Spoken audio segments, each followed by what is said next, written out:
Oi, tudo bem?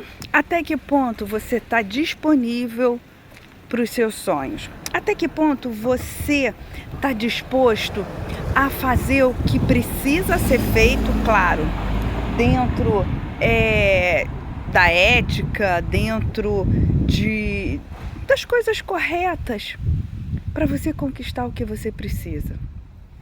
Eu trabalho com educação midiática, né, como jornalista, e sempre lido com pessoas, com situações, bullying, cyberbullying. E quando você lida com pessoas, as pessoas têm os seus entendimentos, têm os seus momentos também. Às vezes elas não estão muito, conectadas com o que você está tentando explicar, com o que você está falando. E aí, eu preciso ter essa leitura no meu trabalho, de não só passar a mensagem para o outro, mas saber como é que ele vai entender, se ele está num bom momento. Então isso, eu estudei, eu me preparei para ser uma especialista nessa área. Mas às vezes, como é difícil. Mesmo com dedicação, planejamento, foco, nem sempre você vai ser bem entendido. Nem sempre as pessoas estarão dispostas ou disponíveis para efetivamente entender o que você quer. E isso exige de mim e vai exigir de você o comprometimento, não com o que a pessoa está te entregando, no sentido se ela está prestando atenção ou se ela está levando a sério. Não, no sentido do seu compromisso com você, com o seu trabalho. O compromisso de você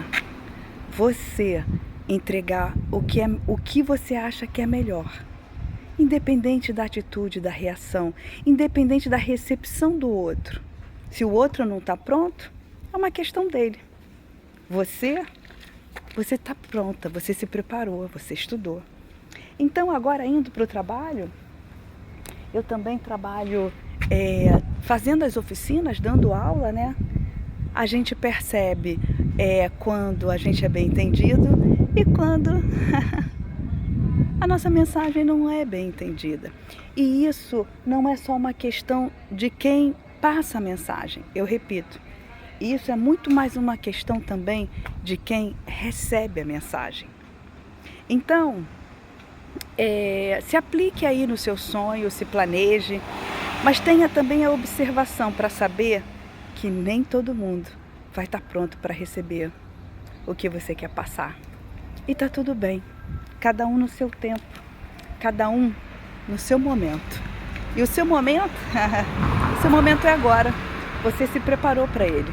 Então, é só ir em frente, sim, e está tudo bem. Boa sorte, viu, pra gente.